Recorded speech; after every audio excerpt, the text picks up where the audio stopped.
my driver has been sort of being that savior, having that savior complex, really helping people who need the help, that underdog. I want to go in as soon as I hear that they're not doing well. And sometimes that's not the right thing to do when it comes to your team. Sometimes they need to figure things out. Being there and doing everything for them is not necessarily the best solution. All right, so you're going to love this episode today. This is the only time that I've ever had a conductor of an orchestra, now COO, on the podcast. Super cool. You're actually going to get some really good insights as to how you can take the skills of being an orchestra conductor for 7 or 8 years and bring that into the business world, into the COO role, talking about leaders of leaders, heart-centered leadership. He's also a bit of a horse whisperer. He wrote a book called Cowboys and Conductors, and he's going to talk about what we can learn from horses in the business world as well. And then also the different stresses of being a CEO, which he has been before, and being a COO now as well. So you'll love the episode. We'll see you on the inside. This is one you'll be sharing for sure. Hey, Paul, welcome to the Second in Command podcast. It's great to be here. Thanks for having me. Yeah, looking forward to learning from you and to hearing some of your story. Before we dive into kind of the whole Miller Kaplan story and what your role is as COO, and we talked prior to going live about some areas that I'm going to ask you about, you said something really fascinating. And I think in the 250-ish guests that we've had, this is absolutely a first. You're a former conductor, and not like a trained conductor, but like an orchestra music conductor. That's correct. Yeah, that's funny you say train conductor, because actually a good friend of mine who was an orchestra conductor, his neighbor for 20 years thought he was a train conductor. Right. But yes, orchestra conductor. I also did some choral work as well. So that's how I started my career as a conductor.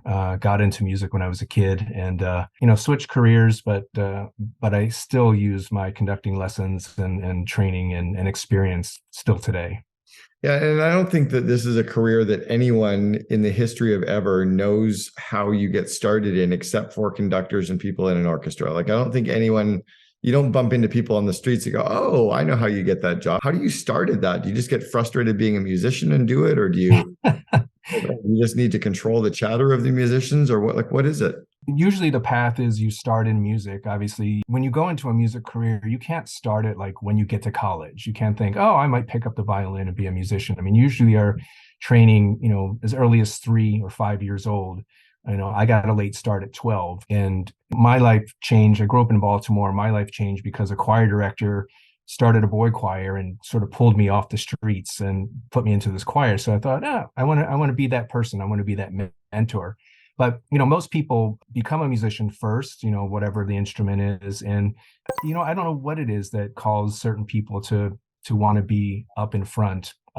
It's really more of a coach, it's a leader of leaders, really. So, I mean, and that could be business, like what causes people to be a COO or a CEO or a leader of anything. I think it's the same thing. It's just within the music path. Conductors are just like CEOs, are necessarily not greater or more experienced or more talented. They just have different kinds of skills that allow, you to work with a group and get a certain effect or a certain goal accomplished. They are very similar to COOs for another reason as well. I mean, yes, they're the leader of leaders, and you're trying to orchestrate and organize all of these people doing very different tasks and projects to get aligned and work together and collaborate and have consensus and produce great work. But you've also kind of got your back to the audience and the back. So it's not about you. The spotlight isn't about you. It's about making them look good. Do you think that's something that you bring in as the COO as well of Miller Kaplan, that you're trying to make the team look good? Absolutely. I think that is the strength. The people that you have around you, the people that you're working with, are your strength. And, those who try to go at it alone or, take that spotlight that you're talking about, I just, it's not authentic, and people can feel that. I mean, again, if you have the right team, which I'm a big believer in, having sort of this racehorse team where you're not pushing them, you're not prodding them. They're going on their own. All you're doing is making adjustments and making them the best they can be. And that's a whole other conversation, right? How do you develop a racehorse team? But it's interesting, because when I did first start my non-music career as an executive, I thought that I had to do everything. I thought that I had to sort of take everyone's burden and do their job for them and help them. And that actually it created the opposite effect. It created a disengaged team because they felt I was micromanaging, when really what I was trying to do, I thought, was give them bandwidth. Buck stops with me and I should take on all their burden. And that's not, it was an early lesson that I still have to remind myself of, that people want to feel engaged. They want to feel part of the solution. And you have to give them the time and the space to do that. Well, and the one man band never sounds as good as the orchestra does. Like, I just bring it back to the Mary Poppins scene of whatever his name is. Just, it's ridiculous. Like, come on, gotta stop this. And and a conductor doesn't make any sound. It's the only person up there not making any noise. So you really are in a completely supportive role of. And it's a humbling role because, again, if you have a racehorse team or this leader group, I mean, they've been doing their whatever it is, their expertise for years and years and years. Who are you to come up and tell them how to do it better or different? But therein lies the training. It's funny. I was asked the other day on social media. Somebody said, what's the best musical experience of your life? And I had two flashbacks, now a third. The third was Elton John, front row, center floors. I mean, how could that not be amazing, right? And that was like 6 years ago. Unbelievable.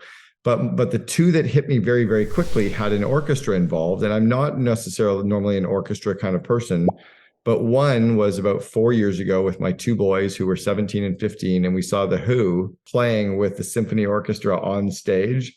And they played some of the songs from Tommy. And I was just like, are you kidding? It was just like, have you seen that at all? Have you seen any of the I know of the show. Yeah. Oh my gosh. It was like unbelievable. Like the rock opera. It was just so powerful. That was one. And then the second one, completely different, at the top of Whistler Mountain, 1994 in the summer. And we went up and saw the Vancouver Symphony Orchestra with Sarah McLachlan playing at the top and just sitting on the grass in a bowl. And we got these king sheets from the hotel that we sat on, and we brought some food up. We smoked the joint, and we just sat and listened to the orchestra play with Sarah McLachlan singing. And I'm like, this is music. Like, this is incredible. So, well, it's just interesting you say that, because I really do believe orchestra music nowadays, in today's digital world and virtual world, is the new hip thing, because it's acoustic, it's natural, it's authentic, and to hear that live in particular is awesome. And we don't have that experience anywhere else. Everything is so synthesized and transmitted through digital this and that. And I think people are getting sick of it. I think people are also getting sick of, social media and phones. And, I'm seeing a wave here. And what I'm hearing around the businesses is, people want to come back and be in person, because you can't replace that. Yeah. Well, and the music that the orchestra plays doesn't have to be, from the 1600s either. It can be. Right. All right. So last part about being a conductor in business is Ben Zander. Have you seen, yes, I know Ben. His TED Talk had a very, very profound impact on the CEO of 1-800-GOT-JUNK, where I was the COO at 1-800-GOT-JUNK. Brian, to this day, talks about Ben as having this extraordinarily profound impact on him in business as well. You said you know him. Is there anything you've pulled from him into the business world as well, do you think? Yeah, I mean, he's right on. And kind of what I talk about in the book that my colleague and I wrote, there are similarities there. It is about, again, translating, being a leader of leaders. When you're a conductor, you are interpreting data. You're understanding, sort of looking beyond the obvious. You've got dots on a page and you've got instructions from the composer who might be 200 years, dead at this point. But you've got to figure out, what does it all mean? What does he or she wanted to say? How do you make it yours? How do you convince 80 plus people who are experts in their field to go along with it? How do you convince others of your interpretation and do it in such a compelling way that even the audience buys into it? So, I mean, there's a lot of psychology that goes into, being a conductor and being a musician. And he definitely, hits on those things. That's how he and I got along right away because of that, because we kind of spoke the same language of business and music. I think the thing that I've had the pleasure of doing is actually being in business and being on both sides of the footlights, so to speak. So, I mean, I've been on stage as a conductor, but I've also been in the both CEO and COO role, and understand how that plays out when you have payroll and you've got, widgets to sell, or partners to convince, or shareholders. So I feel, again, that I've seen both and can connect the two worlds together. Yeah, I love that. I want to talk about your book. You mentioned your book. I think you say it was called Cowboys and Conductors. Right. Cowboys and Conductors. It's conversations on horseman humanship. So I met a client, recent client of mine, who is a horse whispering cowboy. And when I first went to his ranch, I was helping him set up his ranch. And when I first went there, he was working with horses, and I was just watching him for for a few minutes. And then we just started talking, and I was asking him how he works with horses, because he trains horses who are new horses, but also rehabilitates horses for owners. And how he works with them, we found out, is how I work with people and how I lead people. And a horse can't just come up and say, hey, I'm hungry, or I'm tired, or I need this, or I need that. And you've got to feel it, you've got to understand it.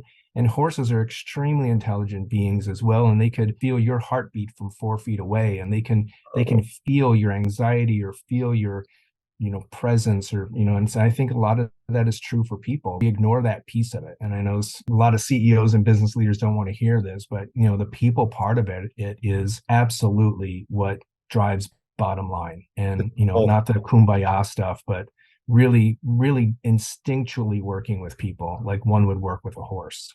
It's the whole thing. I've said for years now that none of this actually matters. We're all going to die. That every single one of our employees is showing up with something that bothers them and is struggling them, and they're worried about, and if you can connect with them as a human, they'll go through brick walls for you to build the company. But if all you Absolutely. do on the company, you're dead in the water, because there's more important things for them, in any day to day, as there are for you and I as well. And it has to be authentic, right? It can't be something that you learned at a session or a book that you read, even though I just said, should read our book. But it's about really internalizing that and making it real, because people can, again, just like horses, they could smell your authenticity. And if you're just kind of being that, friendly, engaging boss, it doesn't land well.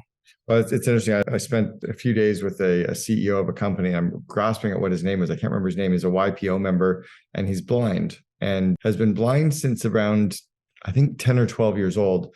And we had dinner together one night, and we were sitting at a dinner, and he was back to the rest of the restaurant because he can't see anything that's going on in the restaurant anyway. So he kind of took the worst seat in the place. And the waitress walked up to him, and he opened up the menu, and he said, "I'd like this wine and this wine, please." And he pointed and mentioned the names. And we're like, "I thought you were blind." He goes, "Yeah, but I've learned to just read the feelings of the words on the page." And we're like, "What?" And he's talking about how I just know, I can feel the vibe of the restaurant. I know it's there. And as like the six of us are kind of buying in, he goes, "I'm with you. I called earlier today to see if they had those 2 wines." I'm like, "Dude, that's so not fair." But what he said was, and we talked about it later, that his other 4 senses are very, very sharp now. Absolutely. Because he doesn't have the sense of sight to rely on. So his sound and his touch and his smell is much more acute than ours are. And Absolutely. It was an interesting thing to think about, how do we develop those as leaders? That's exactly what we talk about in the book, and that's how one works with horses, and that's how a conductor works with musicians. I mean, you are working in real time. You are watching body language, and in the conductor case, you're watching 80 people at one time. You have to have a peripheral vision that's sharp. You have to have an instinct that knows when people need you and when they don't need you. Lighting matters, the temperature matters, what you're wearing matters, what the rest of the audience, how they're feeling and breathing matters. I mean, all of it. So it is really about developing, again, that instinctual sense of listening and feeling and seeing and picking up on all those clues and putting them into the sausage maker in real time and figuring out, what do you need to do next? I think we all have that muscle. I think you need to authentically develop that. And there are tools and books and sessions and so forth. There are personality tests, but the personality tests and the I'm a green or a red, or I'm an introvert or extrovert or whatever. I mean, those are helpful. One really has to dive deep into who you are as a person and what drives you since your childhood in your personal and professional relationships, that really deep core, and then figure out what drives others and try to connect those things, or try to understand how you can work those things. And that takes time, but it's a natural way that we can all work together if we really put the time into it. But it's like exercising, you can't just do it overnight. You can't run a marathon in one day. So sometimes we don't have the discipline to work through some of that. Miller Kaplan is a prior client of yours. You had hired them before and then got brought in as the COO. Did they find you? Did you find them? How did that work? I had a nonprofit client that, they needed another accounting firm. And so I did hire Miller Kaplan about, 12 years ago. And partner on the scene was someone who I got along with, and we just kind of stayed in touch just from a professional standpoint, even though I had moved on.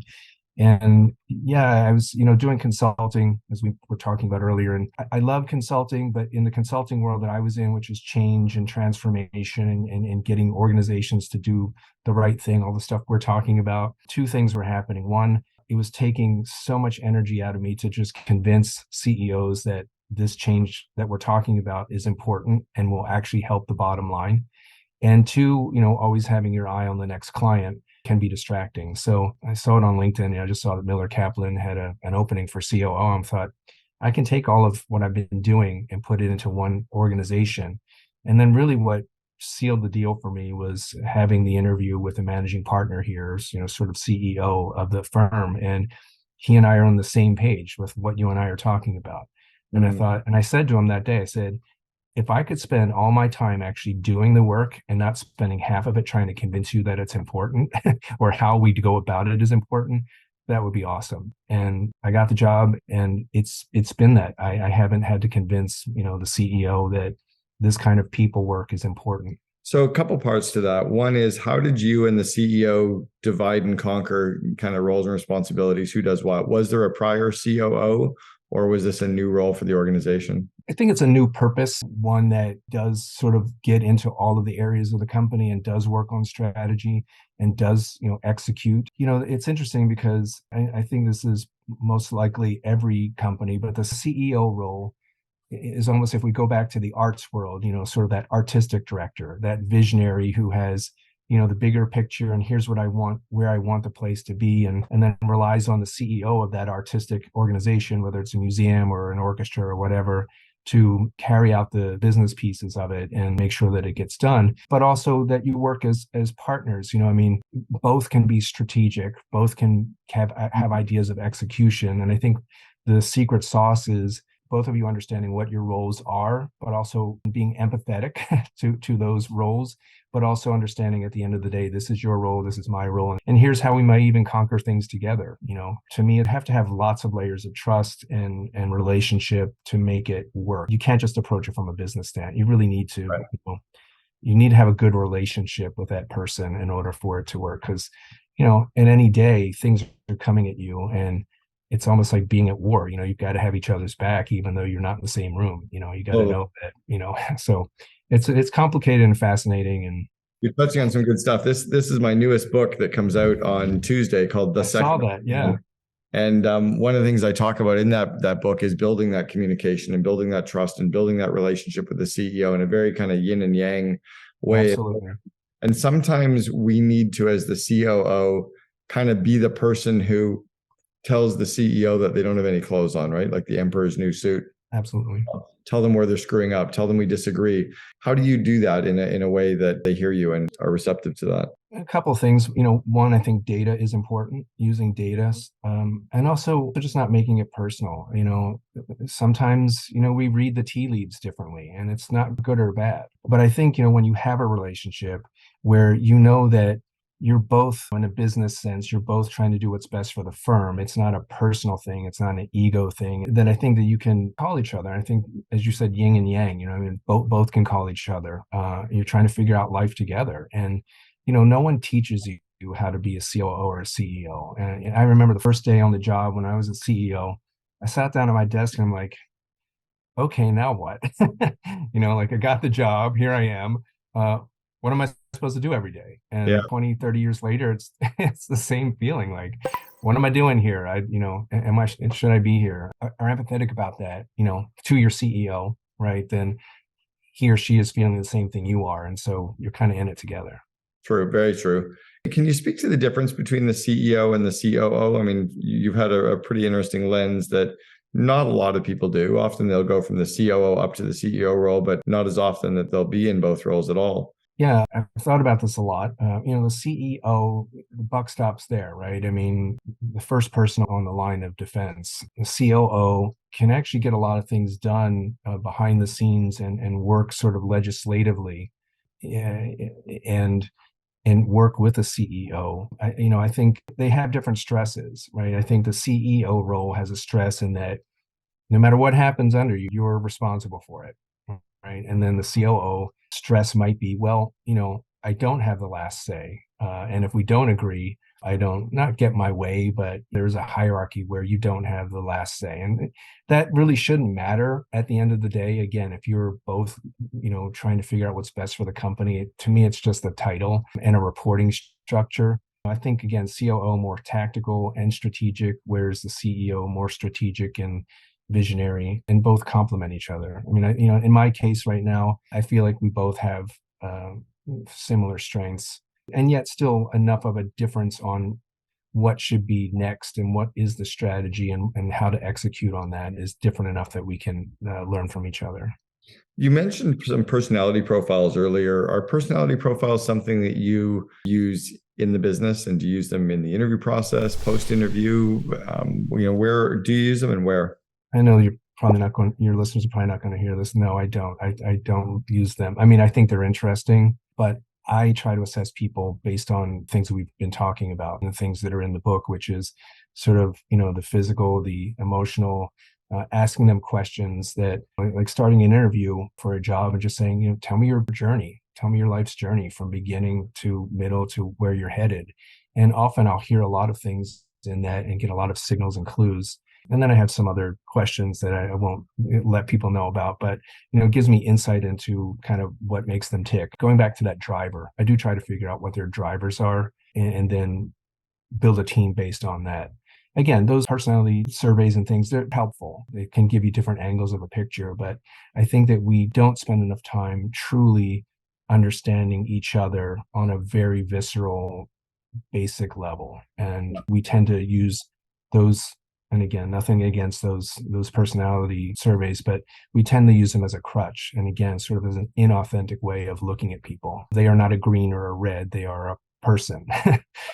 And so that's harder to do, and it takes a lot longer to, and it's not easy. I'd rather deal with AI than people, for sure, because it's a lot simpler. But if you can manage through it, the success is exhilarating. We line up fairly similarly with that as well, by the way, that I believe that often personality profiles are massively misused in the interview process, and people will rely on them without learning enough about the candidate from doing proper interviews. So I think that's one.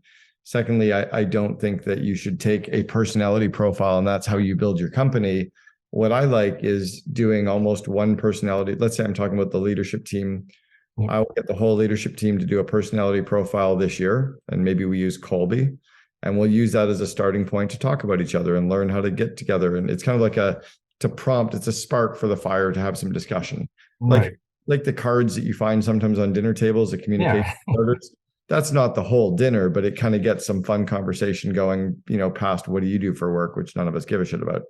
And then the second thing I do is next year I'll do a different personality profile. So next year we'll do DISC, and then we'll do the colors, and then we'll do PSI.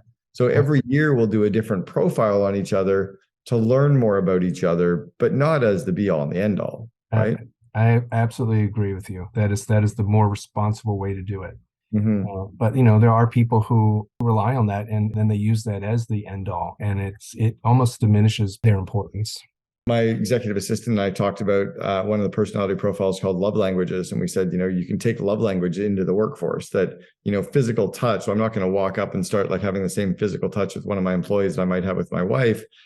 But the physical touch might just mean like a pat on the back or a high five, or, words of affirmation. I'm not going to use the same words of affirmation as I use with my spouse and employee, but saying, hey, thank you, or I appreciate you, or you did a great job with this, can go a mile, right? But again, it's not the entire, just because I know there are two love languages, that doesn't mean I know everything about them, right? Just happen to know little bits. And you have to use all of that, right? I mean, all the things we're talking about is part of your toolkit. And I think people miss is just again, picking whatever that is as, oh, I'm going to be this kind of manager and use this kind of technique, you become one dimensional. That's why I say, if you have that toolkit, that deep toolkit, you have to then feel what's happening in front of you. You may walk past 5 people in your office within 10 feet, and each one of them needs something different from you. And you've got to be able to adjust to that.